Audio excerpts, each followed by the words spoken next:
tunafaa kujifunza kitu na kuelewa ya kwamba kuona Yesu kumsalaba haitoshi ili mtu aokoke.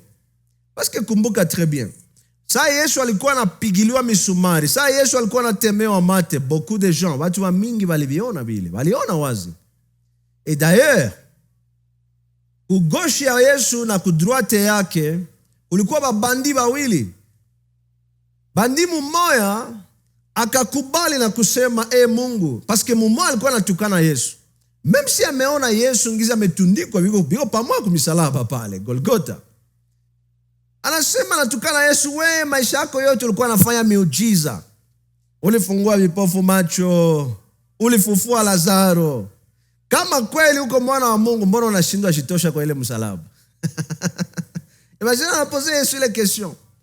Sasa yeye mwenzake alisikia angizi iko na takine Yesu kwa sababu ya kutoamini. Huyu mwenzake kaambia attention, usimwambie huyu vile. Parce que mimi na wewe tuna merite hivi vitu tuko tunapitia. Mais yeye hakuna kibaya kenye alifanya juu ya merite hii msalaba. Akageukia Yesu akamwambia, sasa Bwana nakusihi na kuomba usinisahau saa yenye utafika katika ufalme wako. Yesu alimwambia nini?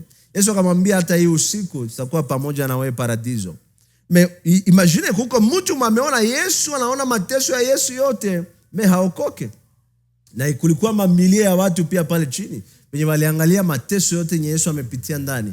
Mekuona yao haikutosha kwa ajili ya wokovu wao. Kwa sababu hatuokolewa kwa sababu tuliona. Tunaokolewa kwa sababu tuliamini. Meme Thomas ndio venye Yesu alimwambia, Tomaso, mbona ulingoya senye uguse vidonda, uangalie makovu? Mbona ulingoya hii wakati ndio uamini? Heri wanaoamini pasipo kuona.